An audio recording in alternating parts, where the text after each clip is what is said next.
In the summer of 16, was it love or nicotine that made us mellow on the 31st?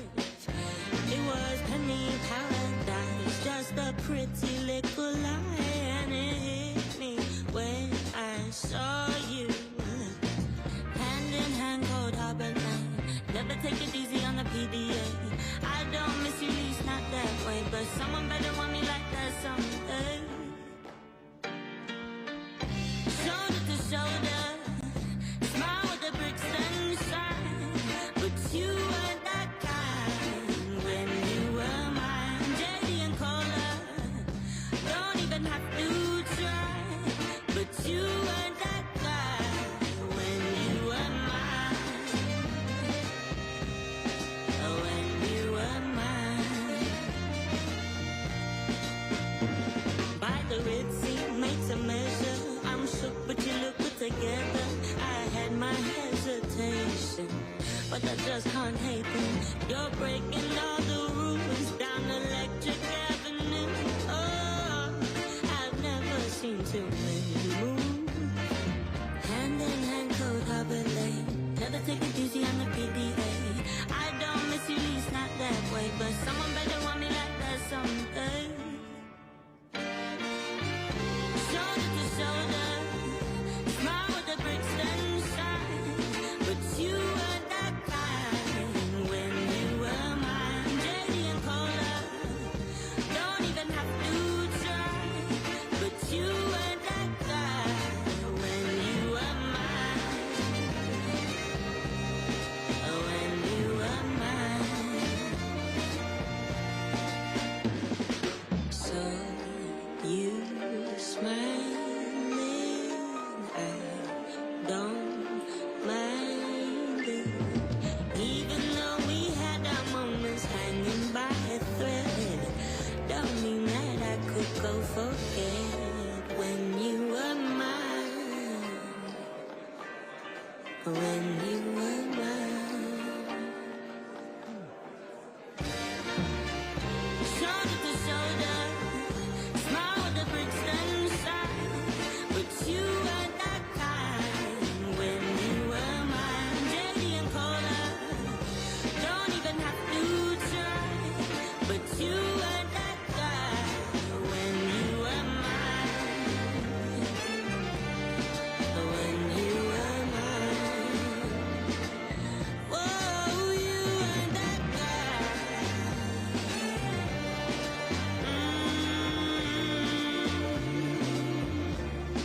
You weren't that guy when you were mine.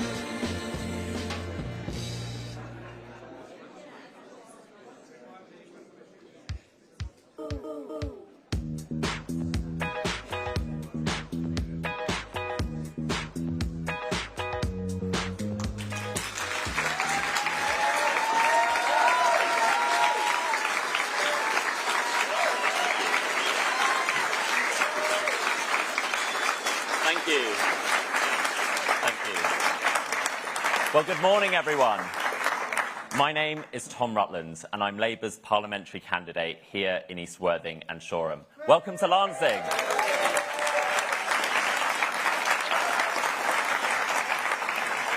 And I'm not just welcoming you to Lancing today, but to Labour Lancing, because just a few weeks ago, we won a majority on Ada District Council for the first time ever.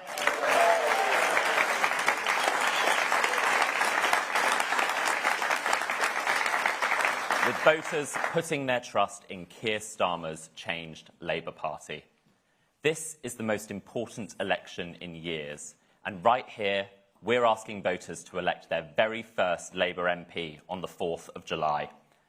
Almost my entire adult life has been spent under these 14 years of Conservative chaos and decline. So, it's time to turn the page. It's time for change. And I am delighted to introduce to you the leader of the Labour Party, Keir Starmer.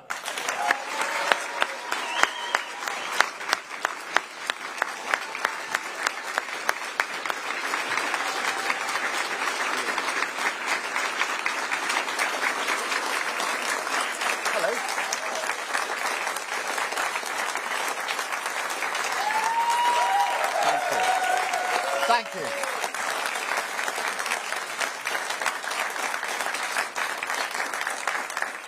Thank you all for that very warm welcome. Thank you, Tom. You'll be a fantastic candidate and an even better Member of Parliament. And thank you to all of you for coming here on a Monday, a bank holiday Monday, and it's 10 o'clock in the morning.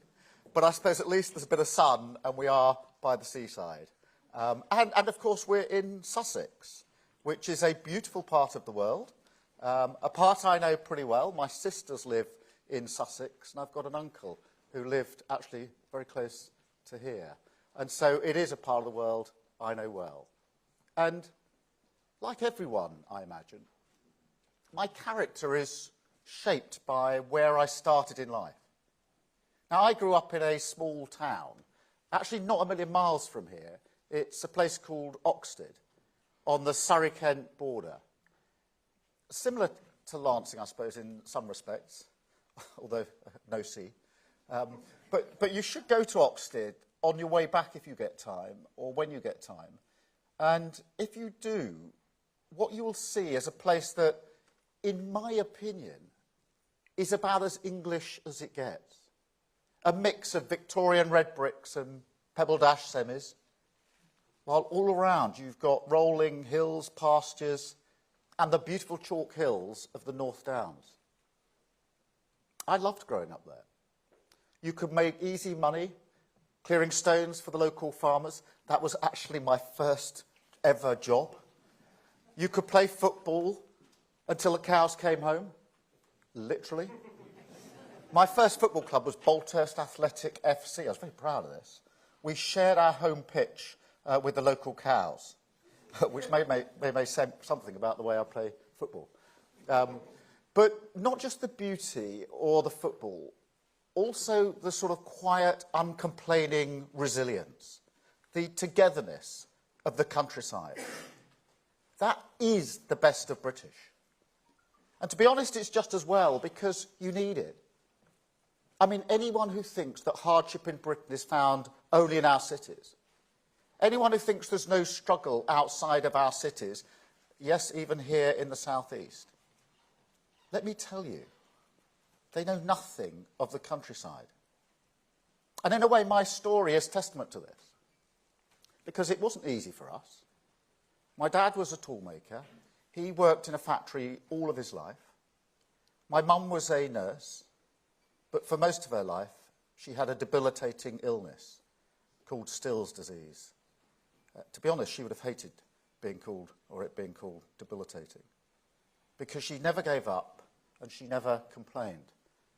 But her illness did shape our lives, whether that was many, many hours spent with her in high dependency units when I was a teenager, not quite knowing whether she'd pull through, or whether it was just her incredible resilience.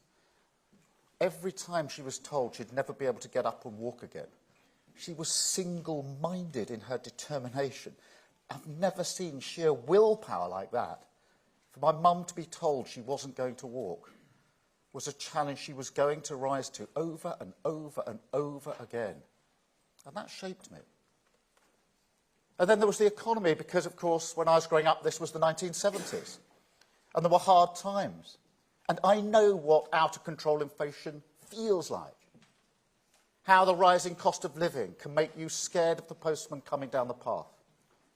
Will he bring another bill we can't afford? And I'll tell you this. If you're working class, you're scared of debt. You're scared. My mum and dad were scared of debt. So they would choose the bill that they wouldn't pay rather than going to bed. And they chose the phone bill. They would have the phone cut off rather than pay the bill, because it was the easiest one to do without. Obviously no mobiles back then, but you could just about get by. Now, all of that, my background, has stayed with me. It shaped the plan that I've drawn up for Britain. The importance, above all, of economic stability. The need never to put working people through the whirlwind of chaos. The rising taxes, rising prices, rising mortgage costs. £5,000 for every working family That is what the Tories have inflicted on Britain. The price working people have paid for their chaos, and it's unforgivable. But as I reflect and look forward to this election, I believe my background has also shaped my politics in a deeper way. Look, this England has always been fairly far removed from Westminster. Politics has always been something that happens far away. And yet something more profound has changed during the last 14 years of Tory government. People now feel more and more of the decisions that affect their community are taken by people who not only live miles away, but have little empathy for their challenges. A politics that is, at best, doing something to people, not with them. And at its worst, as we saw in horrifying detail in Westminster last week, those twin injustices, Horizon and infected blood scandals, is something much, much darker even than that. It's about respect, or to be precise, the lack of it. That is the canary in the mine of injustice. For a long time now, working people have believed opportunity in Britain is stacked against them. But now we're at a dangerous new point, close to crossing a Rubicon of trust, not just in politics, but in many of the institutions that are meant to serve and protect the British people. A moment where people no longer believe their values or interests carry the respect of those in power. And when you put that alongside a government that over 14 years has left living standards in this country worse than when they found them, that has torched any semblance of standards in public life, Westminster parties that broke the rules they put in place to save lives, and rules they expected you to follow, but ignored themselves, then you get a crisis in nothing less than who we are as a nation. The values that have held us together, that have driven us on through hard times towards our greatest achievements, taken to the edge by these Tories. And healing these wounds is what national renewal means. Politics has to be about service. Britain must be a country that respects your contribution. Everyone, not just those at the top, deserve the chance to get on. Now, these are the ideas that I'm fighting for. This is my project. A Britain once more in the service of working people, country first, party second.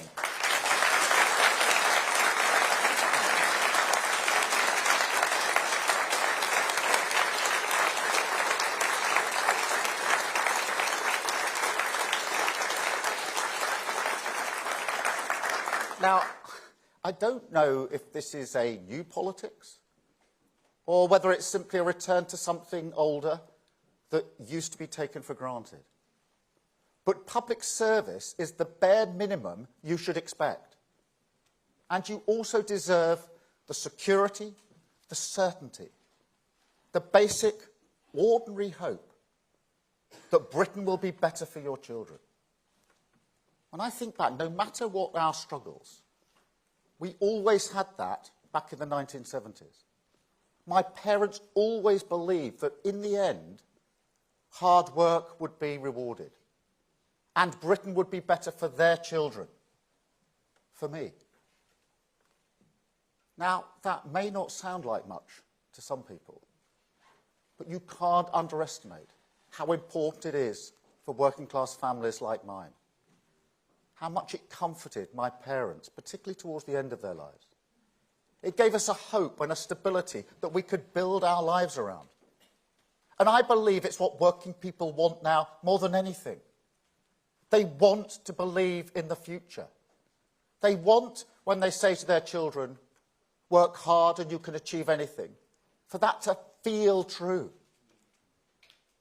But after 14 years of Tory damage to our values, the service and security they should expect as a given, they just don't believe it anymore. And that has consequence for all parties.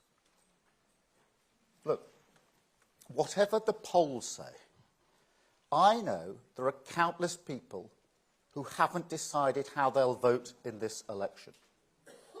They're fed up with the failure, the chaos, and the division of the Tories. But they still have questions about us. Has Labour changed enough? Do I trust them with my money, our borders, our security?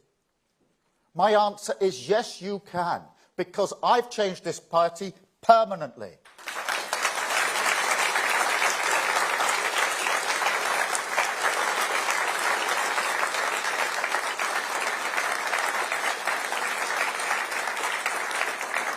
And this has been my driving mission since day one.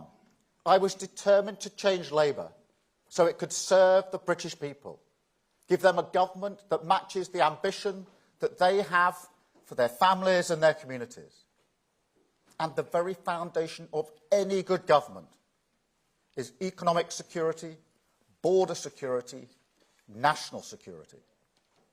And make no mistake, if the British people give us the opportunity to serve, then this is their core test. It's always their core test. The definition of service. Can you protect this country? And I haven't worked for 4 years on this just to stop now. This is the foundation, the bedrock that our manifesto, our first steps, will be built on.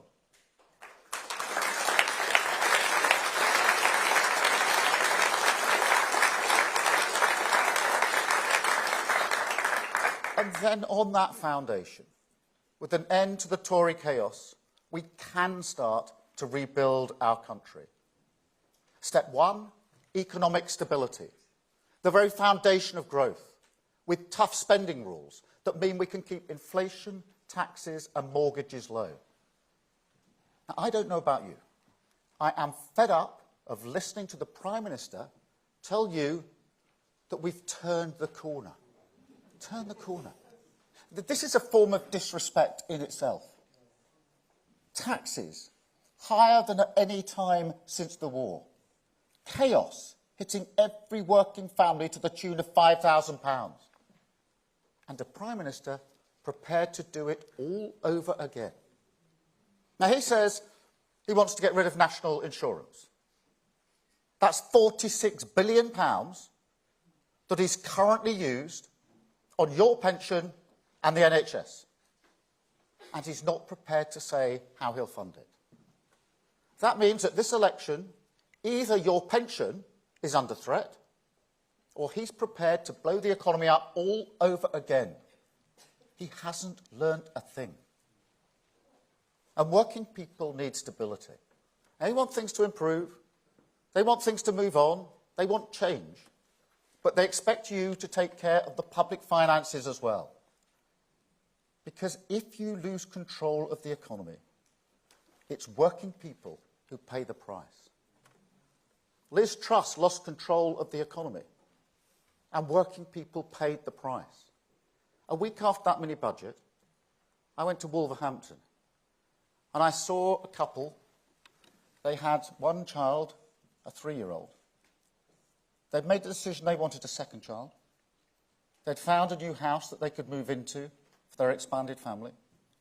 They'd got a mortgage offer that they could afford. They were looking forward, the next step forward in their lives. Liz Truss crashed the economy. Their mortgage offer went through the roof. They had to pull out of the sale, stay where they were, cancel their house. But they also took a more profound decision. They decided that they could no longer afford to have a second child. Now, they will live with the consequences of that for the rest of their lives. That is the price that they paid. And I'm not prepared to let a Labour government ever inflict that pain on working people. Ever.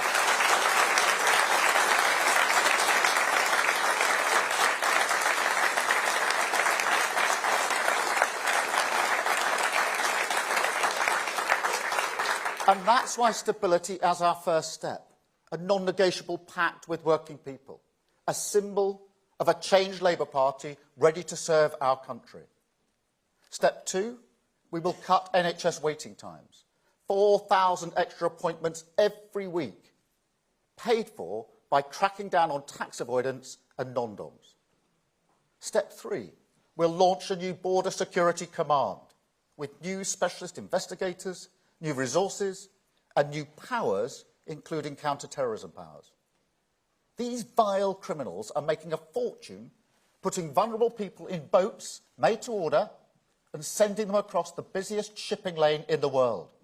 Nobody but nobody should be making that journey. And when I was Director of Public Prosecution, I worked on operations that smashed terrorist gangs across Europe. I will never accept that we can't do the same for these vile gangs. Britain will secure our borders.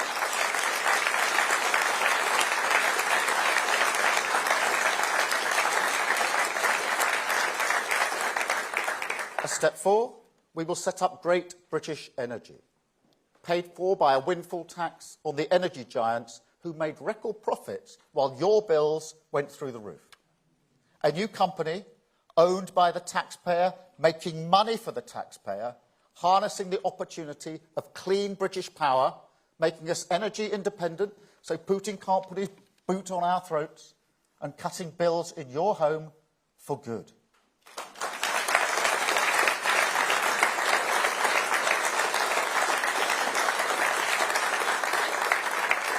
Step 5, we'll crack down on antisocial behaviour. And I don't want to hear another person tell me that this is low-level crime and it doesn't matter. I've been hearing that all of my life. It blights communities, big and small. It always has. And I know Worthing very well. My uncle lived here for a very, very long time.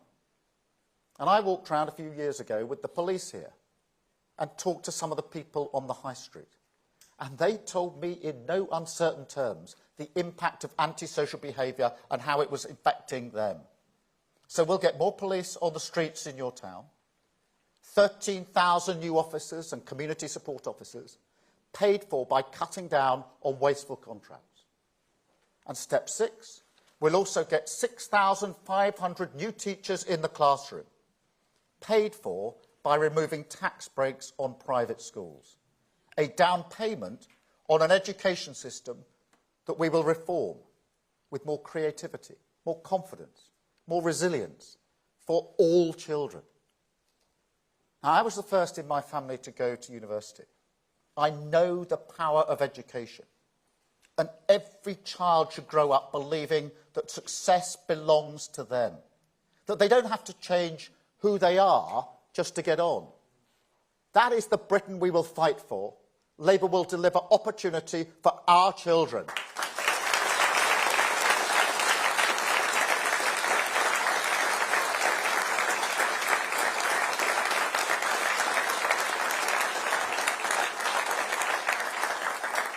Now, I'm proud of these first steps.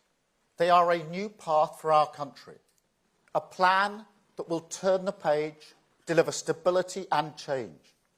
And because we've been so ruthless in making sure these policies are deliverable, fully funded, ready to go, we will also provide the certainty that working people, businesses and communities need.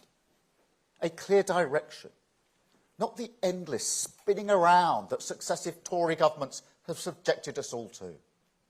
The Prime Minister, with a new plan every week, a new strategy every month, at this rate, a new election campaign every day. I'm not joking. All this spinning round and round, it's symbolic of the chaos and the instability. You've seen that again over the past few days, that the desperation of this national service policy, a sort of teenage dad's army, paid for, I kid you not, by cancelling Levelling Up funding and money from tax avoidance that we would use to invest in our NHS. Now, all elections are a choice, and this is a clear one.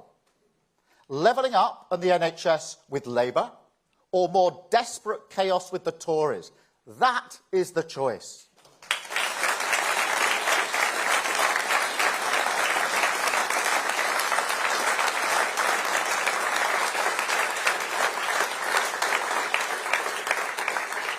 But in a way, this desperation tells another story.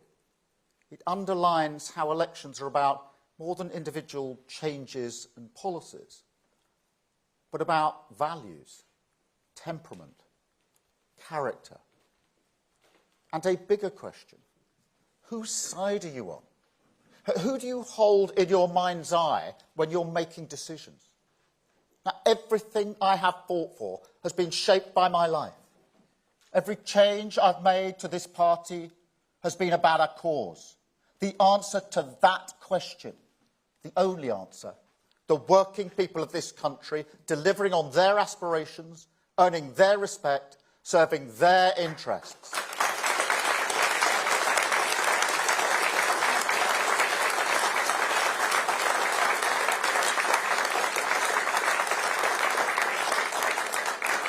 And I know that people are looking at this election, looking at me personally. So I make this promise. I will fight for you. I took this Labour Party 4.5 years ago, and I changed it into the party you see today. Now, I was criticised for some of the changes I made. Change is always like that. Always people who say, don't do it, you're going too fast. But wherever I saw a fork in the road, at the Crown Prosecution Service, in my work in Northern Ireland, and especially here in the Labour Party, it always comes back to this. The golden thread. Country first, party second, I will fight for you.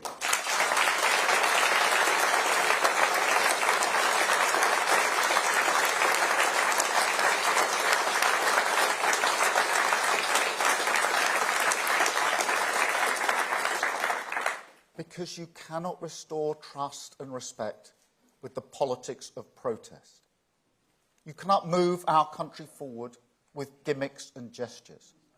And you cannot truly serve the country if you only do what is convenient. That is why I changed the Labour Party. That is how we serve the British people. I see no fight in the Prime Minister, no appetite to do the same for his party. They will not change. Seriously, whenever he is confronted by factions in his party, people who are miles away from serving the values of the British people, he caves in every time. A party-first weakness at the heart of his leadership. Rwanda is the perfect example. He never believed in it. He knew it wouldn't work. He said that. He tried to stop it when he was Chancellor. But he was too weak to stand up to his party. He caved in. And now he's gone through, and it's cost £600 million. And now he's called an election before it can be tested. Weakness upon weakness. On Saturday, I was in Stafford, and I was with a couple. Actually, we went into their kitchen to have a cup of tea. One of them was a paramedic, and her wife worked in a jewellery shop. They've got 2 children. They bought their house, where we had our cup of tea, 5 years ago. And they've been on a fixed-rate mortgage ever since. And they could afford it. But then they've come off it, and they've searched for the best next deal. And the best next deal is hundreds of pounds a month more. Hundreds of pounds a month more. And they're struggling. How do you think they feel when the Prime Minister says, we've turned a corner? How do you think they feel when they see the people who did that to their mortgages swanning around in the House of Lords because Sunak was too weak to stand up to them? Service isn't just a word. It requires action. You have to roll up your sleeves and change things for the better. I have changed this Labour Party, dragged it back to service, and I will do exactly the same for Westminster. That is the choice at this election. Service or self-interest. Stability or chaos. A Labour Party that has changed or a Tory party that has run away from the mainstream. The choice is yours. You can stop the chaos. You can turn the page. You can join with us, and together we can rebuild our country. Thank you so much. Thank you.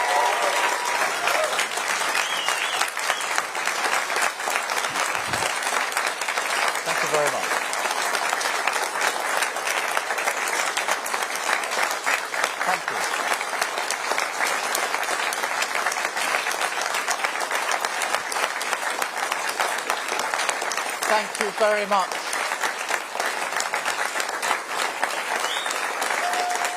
Thank you.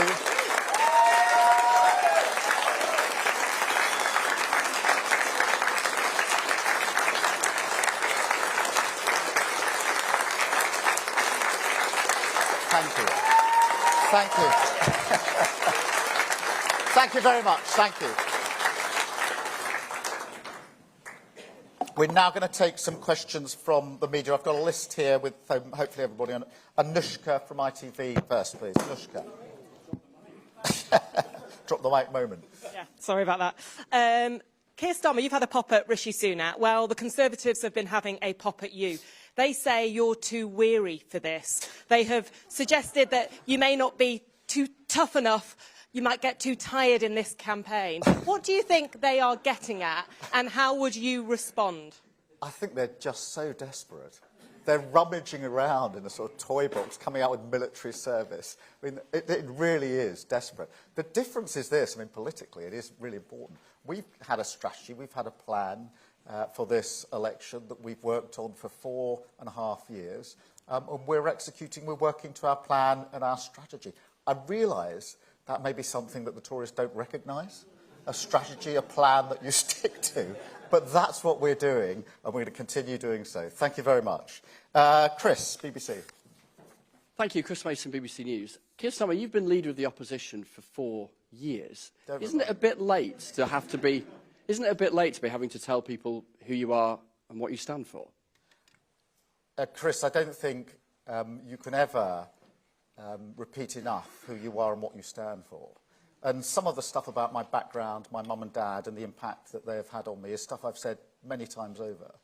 But I do think as we come into the election, it is important to repeat that and to explain how that has shaped me and shaped my thinking. And that's why if you take our first steps, economic stability, why is that so important? Yes, it's important as an election issue going into the election. Of course it is, because it's one of the basics that everybody is looking for as they decide who they're going to vote for. It's a sort of bedrock. But also, what I'm trying to get across today is it's important beyond that, because I know the impact that losing control of the economy has on working people. I've given the example today of Stafford, that couple in Stafford, who really struggling now with their mortgage. They're probably going to have to move. The family in Wolverhampton who won't have a second child. And that is something I can feel because I knew when I was growing up what it was like not to be able to pay the bills. I think it's important for people to know that about me because in the end, politics is about policies, of course it is. It is about parties, of course it is. But it's also, I think voters want to know, how do I think this person would make a decision? Who would they have in their mind's eye? I think that's really important in politics, and that's why I've addressed that in this speech. Thank you, Chris. Beth. Thank you. Beth Rigby, Sky News. Keir Starmer, some form of national service is actually quite popular with voters. Would you support a version of the Prime Minister's plan? And I'm a mother of a teenage boy. You're the father of a teenager. Do you think your son and his friends would be enthusiastic about signing up? Thank you. But I do accept the proposition that we need strong defences, and that has to be the first duty of any government. But I think this plan is desperate. I think they are rummaging around in the toy box to try and find any plan that they can throw on the table. I don't think it'll work. You've seen what military experts, those with experience, have said about it. You've seen what the government said about it just a few days ago when they were asked, that would take away from the resources of the military rather than help the resources of the military. This is a government that has hollowed out our armed forces. The army is now smaller than since Napoleon, I think. And so you haven't got a coherent plan on the table. At the same time, to take the money from the levelling up pot shows that they've completely abandoned the project they put before the electorate in 2019. I spoke about this not a few weeks ago when I said levelling up is something which actually is what people hope for. What Boris Johnson was doing was playing on people's hopes. rather than playing on their fears in 2019. He didn't deliver on it. Now they're basically binning it for the next desperate idea. And in the end, I think that this election is going to be about the cost of living and the NHS. And the government is not addressing those issues. It's depleting the pots. And in the end, I will put that choice to the electorate to say you can either have a Labour government which will use the available money on levelling up and for our NHS, or you can have a Sunak government with a desperate, ill-thought-through plan which will use that money on some sort of service which hasn't been defined. As soon as they were asked what would happen if people didn't want to go into the army, they started saying, I think James cleverly yesterday, that teenagers could be firefighters, first responders. You know, they haven't thought it through. It's a desperate policy. They're rummaging around from day to day to try and find anything to fling on the table. It isn't going to work. My priorities are levelling up and the NHS. Thank you, Beth.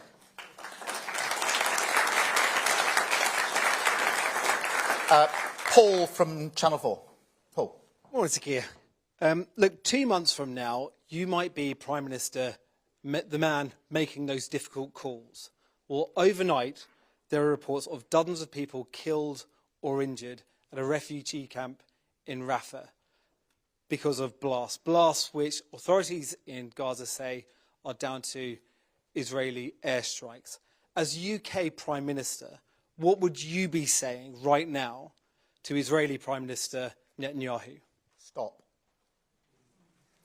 Those scenes, those reports, are horrifying. And, you know, what makes it worse is that this was a safe zone with women and children in it and families that already fled a number of times. It is horrifying to see that. I've been saying for some time that the Rafah offensive should not take place. And what you saw there was the consequences, the inevitable consequences of that offensive. It should not take place. And we should join with our allies to ensure that it doesn't take place. There needs to be a ceasefire. It needs to be in place straight away. And that means to provide the space for hostages to come out, for humanitarian aid to desperately get in, and to provide a foot in the door for the process, the political process, that's the only long-term way through this, to a two-state solution, which includes in the process the recognition of Palestine as a viable state alongside a safe and secure Israel. So I'd be very clear about this. I was shocked by what I saw overnight. I think any human being would be shocked by what they saw overnight. It's got to stop. Thank you very much.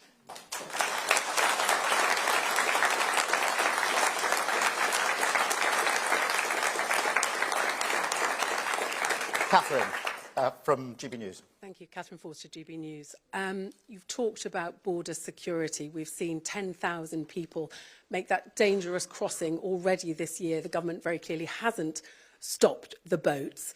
You're scrapping the Rwanda scheme, but 15 European countries have said they need to look at things like safe third countries. Your border security command, it's not going to be enough. Why do you think you're going to succeed where the government has failed? Well, Catherine, thank you for raising that. Firstly, that 10,000 figure is now a record, I think, so far this year. That's record numbers coming over under this government. And that's why when I say they've lost control of the borders, that is the manifestation of them losing control of the borders. I've said what I've said about the Rwanda scheme. I don't think Rishi Sunak ever believed in it. That's why he questioned it in the first place. And I do not think it's a coincidence that he's called the election before it can be tested, rather than the autumn, when it would have been very, very strongly tested. But have we seen whether his claims that it's a deterrent actually were true? I absolutely agree we've got to deal with the small boats coming over. That is intolerable. It's a breach of our borders, and it's also putting some of the most vulnerable people in the world in boats in extremely dangerous circumstances. The Border Security Command that we've proposed can be put in place very quickly to work with other countries. I have seen this firsthand. When I was Director of Public Prosecutions, we had to deal with terrorist groups. These were sophisticated groups, much more sophisticated than the gangs that are running this vile trade, and sharing intelligence, sharing data, sharing a strategy, we were able to take those gangs down. I have never, ever accepted that these vile gangs are the only gangs apparently in the world that can't be broken up. If you can break a terrorist gang up, you can break these gangs up. Because they're making money, huge amounts of money, putting people into the water. And that has to stop. And in addition to simply having the command, we will also give them additional powers akin to counter-terrorism powers, so they've got more resources and more powers. And I'm absolutely convinced that that can be done. Thank you very much, Catherine. I've got Ellie from the Argus, I think. Ellie Crowd, Brighton Argus. Keir Starmer, you were in Brighton last night and you're in Lancing today for this, your first keynote speech of the general election campaign. Why have you chosen to come to Sussex today, and do you think that you can win East Worthing and Shoreham for the first time since 1997? Yes.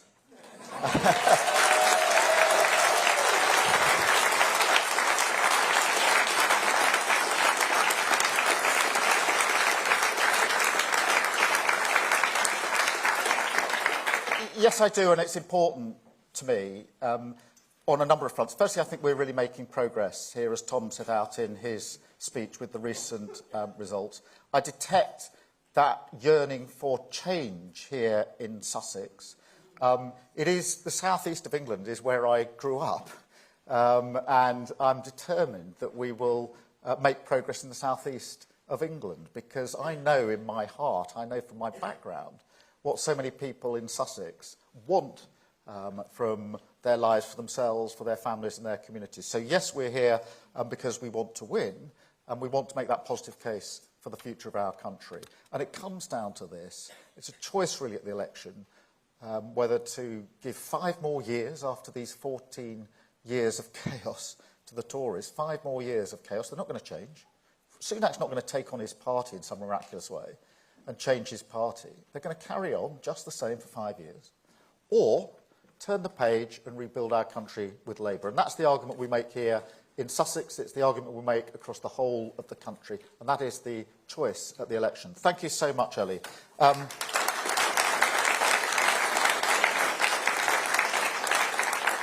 Jack at the Sun. Jack. Thank you. Keir Starmer, what do you say to critics who fear that your votes for 16 policy is just the thin end of the wedge? You've previously flirted with the idea of giving EU citizens the vote. Can you rule that out?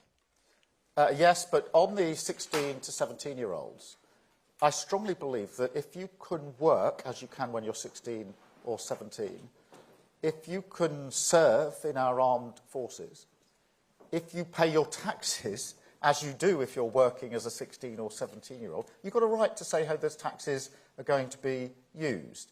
And therefore, I firmly believe, I've long believed, in the right of 16 and 17-year-olds to be able to vote. If you can work and pay tax, then you should be able to choose who is the leader of your country. Thank you very much.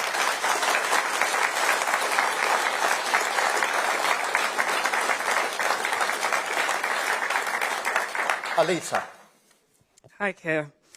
A number of vice-chancellors and former ministers have warned that universities will have to increase funding or student fees to avoid bankruptcies in the next few years. You've accepted you can't abolish tuition fees as you want to prioritise the NHS, but can you rule out raising tuition fees as Prime Minister? Well, on the question of tuition fees, let me take that head on, because I think the current arrangements don't work for students, and I don't think they work for universities. So there's a powerful case for change, and we are looking at options to change the approach.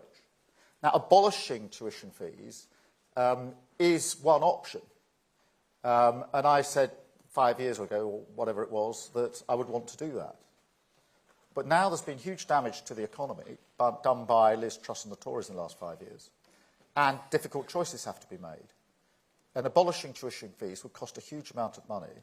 And we can't both abolish tuition fees and have 40,000 extra appointments every week in the NHS. We've done the sums. We can't have both. So I've taken a political choice, which is to say, at the moment, we have got to prioritise the NHS. And that is the political choice of the Labour Party. That is what we put before the electorate. And the electorate know you have to make difficult choices, because after what has happened in the last 5 years, they've had to make difficult choices. Things that they had hoped to do The examples I've given today, people who wanted to get bigger houses, etc., have had to make the choice not to do it because they can't, because the economy has been damaged. It's no different in a way to the choice I've had to make, which is the NHS, and we won't be able to do what we wanted on tuition fees. Thank you, Alita. Can I go to Michael at the Express? Michael. Thank you, Sir Keir. Are the 15 EU countries looking to secure a Rwanda-style deal wrong? I think what they're proposing is some sort of third country processing. And I'm not against third country processing. I mean, I think we've used it quite successfully in a number of places.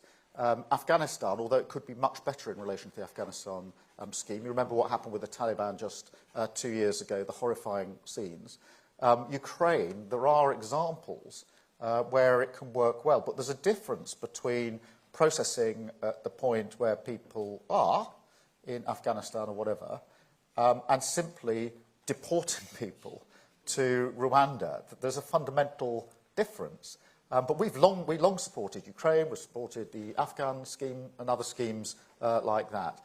So they're not wrong, but they're not actually proposing the Rwanda scheme, which is to deport people to a country. And, you know, in addition to all of that, it costs an absolute fortune. Only one person has gone, and they got paid to go.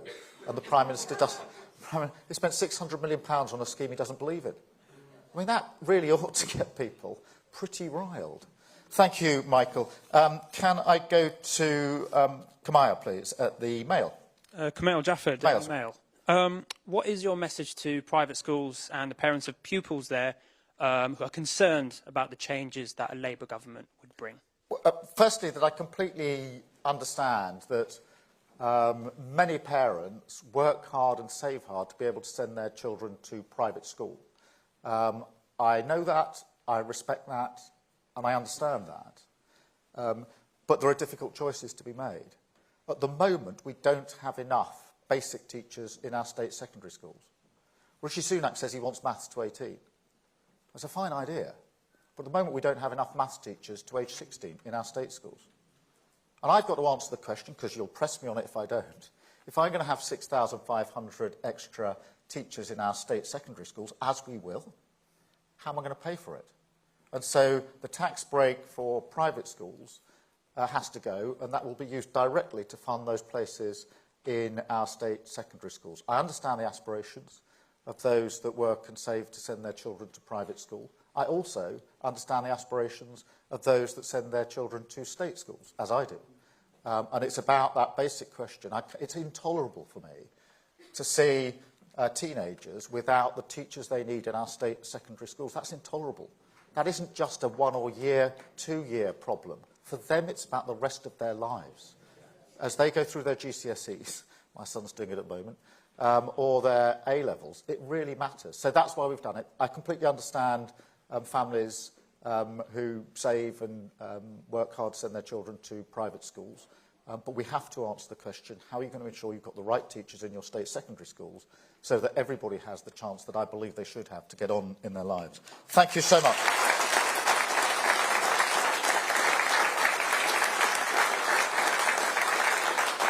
And we've got Ashley at the Mirror. Hi, Keir. Will you also repeal the voter ID legislation if you win the general election? I think you remember that Boris Johnson forgot his ID at the local elections. Look, we will look at this, but I mean, we haven't got great plans. I think there is a review that's gone through in relation to voter ID.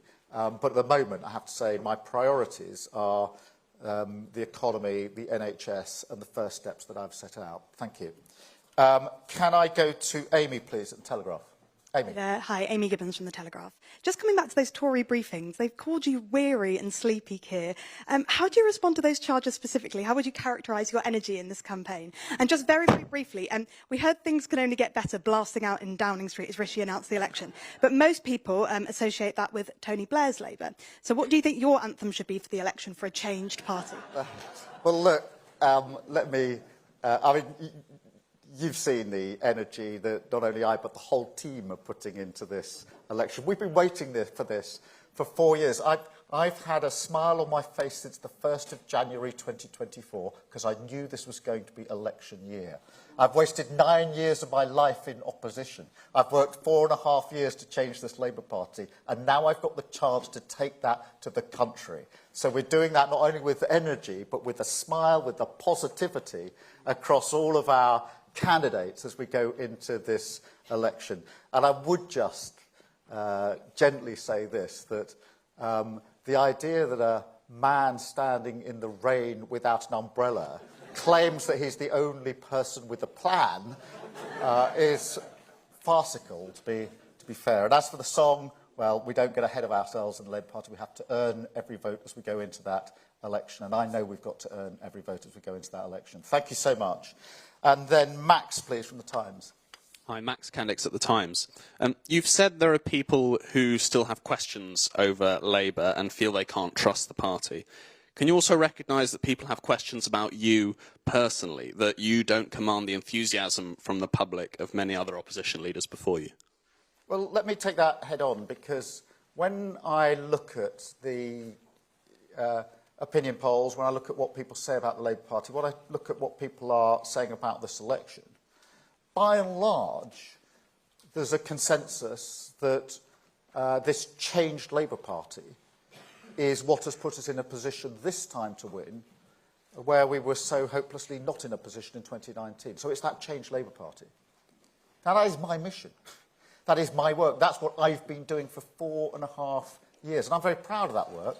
I'm very proud to head the Labour Party that is confident going into this election and clear about the choice before the public, because the changed Labour Party is my project, and I think that in the way we're able to go into this election demonstrates how a changed Labour Party is in a position now to credibly put its plans before the country and make the choice clear between more of the same or change and rebuild with Labour. Thank you very much, Max. And Hugo, I've got.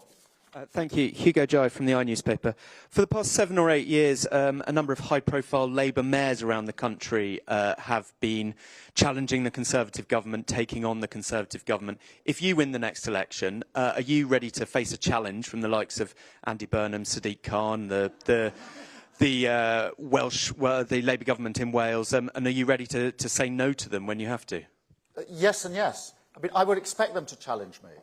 They are there to represent the people who put them into power as mayors. It is their absolute responsibility to fight for all of the people that voted for them and the people who didn't vote for them in the areas that they represent. And I've no doubt we will have robust conversations. We've already started those conversations. But what you will have is a sort of grown-up approach as to what's possible, what's realistic, what can be done.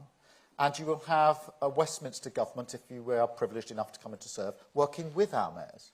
Now, think what a difference that would make. So instead of a central government that's sort of fighting the mayors, trying to create tension, you saw this very acutely, by the way, during the pandemic, if you remember, particularly with Andy Burnham and Greater Manchester. You saw a government and a mayor at loggerheads. I want to see a government and our mayors working together. Now, that doesn't mean they can get everything they want. They know that. I know that. I expect them to push me, and I will have to say no on some things, and we'll work on other things. But, you know, one of the big differences, I think, in this election will be the opportunity to reset politics and to take a sort of grown-up approach to this, so that we don't do the politics of gestures, of gimmicks, and of division, which is what we've had over the last few years, but actually coming together to reach the points that we have in common as communities, as a country, and improve not just across the mayoralties, but across the whole of the country. Thank you very much. Thank you for those questions. Thank you all very much for coming. How are you doing, Will?